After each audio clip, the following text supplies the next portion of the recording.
Hello, young humans. It's your old friend, Michael Chabon. I'm here for story time. Today, we have a wonderful story. It's The Leaf Men, which was written and illustrated by my friend, William Joyce. Bill, I get to call him because we're friends. The Leaf Men and the Brave Good Bugs. Can't wait to read it to you. Here's the title page. There you see the leaf men and the brave good bugs. There was once an old woman who loved her garden. Though her skin was wrinkled with age, it was as soft as the petals of her favorite roses. When I was a child, she told the children, the garden was a miraculous place and anything could happen on a beautiful moonlit night. She looked at them sadly, but that was long ago. I can hardly remember. There's the old woman. And there's the children. Look at him. He's wearing a funny hat. Now we're going to find out about the garden and the old woman. One day, the treasured rose bush grew sickly, and so did the old woman. She stayed in bed, and the flowers grew dry from thirst. They began to shrivel and die. The children were sad and uncertain. So were the insects of the garden. See, when the old lady is sick, there's no one to take care of her garden. Look at all the sad insects and a caterpillar too.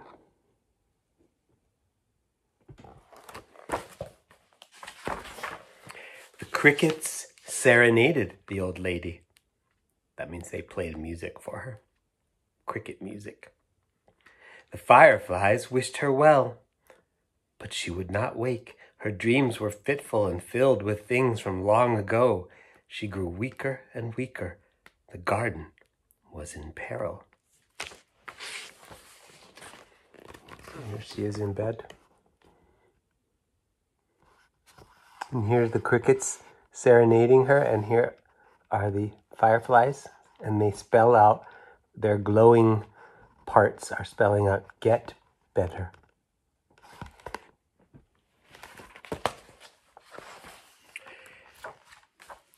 You must call upon the leaf men, said the mysterious long-lost toy. Only they can save things now. The leaf men are not real, sneered the spider queen. Her ant goblins croaked and laughed, but the toy ignored them. There is the mysterious long-lost toy.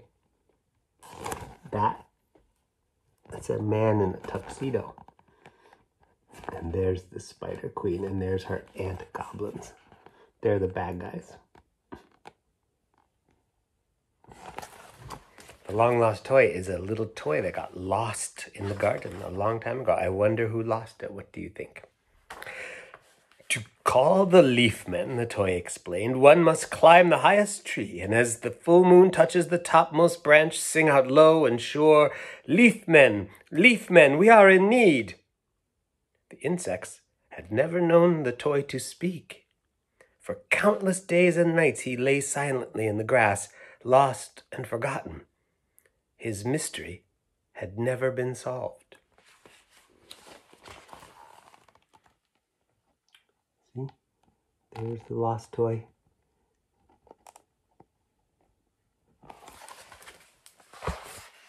The insects had heard stories of the leaf men, but they were unsure. It would be a perilous journey to the top of the tree. No garden bug had ever gone so high. A tiny troop of doodlebugs assembled. We of the Doodlebug Guild will face what must be faced, their leader proclaimed. Here's the doodlebugs. See, they're cute. Sometimes where I grew up in Maryland, we called them pill bugs. Or sometimes potato bugs. They're the kind that when you touch them, they curl up into a little ball. Well, that's why sometimes people call them pill bugs. And that says DBG, Doodlebug Guild. It's sort of like Scouts, Boy Scouts or Girl Scouts for doodlebugs. The Spider Queen laughed at them, but the doodlebug leader stopped her short. "Tiny of body but brave of heart, we will finish what we start," he said proudly. This angered the spider. The long-lost toy smiled. He'd never liked the Spider Queen. There's the long-lost toy. There's the Spider Queen. Here's the doodlebug. Here's the leader of the doodlebugs shaking his fist and telling her they're going to do the job. They're going to finish what they start. They are going to summon the leaf men, which you have to do by climbing to the top of the tree. It was windy as the doodlebugs began their climb. A storm was brewing. The other insects wished them well, but wondered if they could make it. Look how tiny they are, and look how big that tree is. Look how far they have to climb. See them? They're making this line of doodlebugs climbing up the tree. There's the little flag that we saw in the other picture.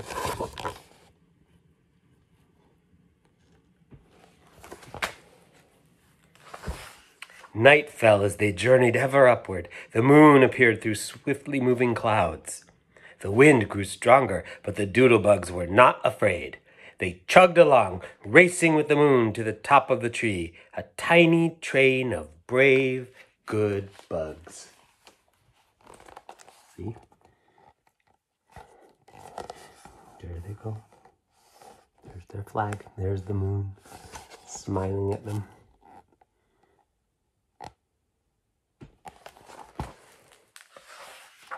They were almost to the treetop when lightning flashed. The sky rumbled. Giant raindrops smashed down. It's raining. And then the Spider Queen appeared. See the lightning? There's the storm, the raindrops, and there's the Spider Queen with her ant goblins. She's going to try to stop them. The doodlebugs rolled up tight to save themselves, but doodlebug bowling was just what the Spider Queen hungered for. "No spider snacks are we," shouted the doodlebug leader. He tickled a goblin and got away. "Leaf men," he called out. "Leaf men, we are in need." See, remember I told you how these kind of bugs can roll themselves up into a little ball? But once they're in little balls, the ant goblins and the Spider Queen start to play with them. But the leader manages to call out. The storm stilled. The air grew quiet, and there stood the leaf men, ready to lend a hand. Ta-da! See the leaf men? And there's their little lanterns made out of acorns. There's the big moon smiling down on them. They look pretty cool, don't they?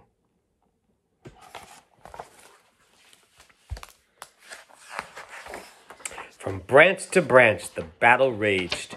With arrows made of thistle, the leaf men shot the spider through the heart. Her goblins fled in horror. The valiant leaf men then whisked the doodlebugs earthward by way of Luna Moth.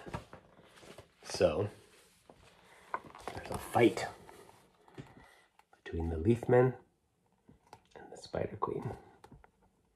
And the doodlebugs are helping out.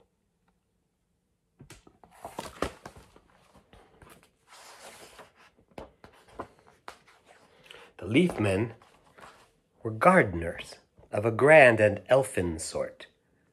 They sewed leaves back on, turned brown stalks green, and made the rosebush bloom like new. "Tiny of body but brave of heart, we always finish what we start," sang the doodlebugs as they helped. But when the gardening chores were done, the leaf men grew quiet. So here they are, the leaf men, and they've come to fix the garden. They're sort of like fairies. Magical, leaf creatures. And they're fixing all the broken plants. But then, when the work's done, they grow quiet. "The Spider Queen at last is dead," they told the long-lost toy. "And only you can save things now." I wonder what they mean by that. Here's the full 2-page picture, see? Now I'll come in close. What do you think the long-lost toy can do? This page has no words, just a picture. Ready? What do you see? I see the leaf men carrying the long-lost toys, bigger than I thought, onto the bed of the old woman who's sick and who's been sick. Here's the moon. Here's some more leaf men watching. They're bringing her the long-lost toy. At dawn, the old woman finally woke. Her eyes lit up. "My little metal man," she whispered. "You've been lost for so long." She had not seen him since she was a little girl. "I had almost forgotten you," she sighed. She smelled the rose in his tiny hand. Then she saw footprints on the windowsill and smiled. See? It was her toy when she was a little girl, and she lost it so long ago, and it must have been a very special toy to her. And the footprints on the windowsill, we know whose footprints those are. She didn't see the leaf men. They came while she was sleeping, but they made those footprints. Soon the old lady was back in the garden. "I remember now," she said. "My father gave me the metal man to watch over me at night. My mother planted the rose bush to bring me comfort. I remember they told me that the leaf men watch over the garden and make sure everything's all right."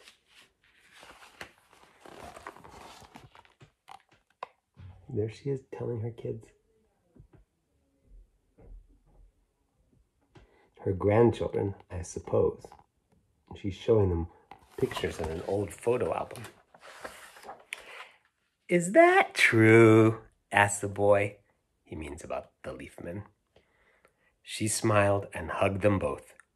"Things may come and things may go," she said, "but never forget, the garden is a miraculous place, and anything can happen on a beautiful moonlit night." And there, she's all better, and the garden's all better, and it's a beautiful day. And there are the doodlebugs. They were so brave. They did their job. And that is the end of the story. There's just one last picture at the back. I'm not sure, but I think that's supposed to be a picture of the old lady when she was little. And that's her mother and father, the ones who gave her the toy and planted the rose bush. And that is the end of The Leaf Men. I hope you enjoyed it. I loved reading it to you. And I will see you again tomorrow for another story time. Till then, stay safe, be kind, have fun. Bye.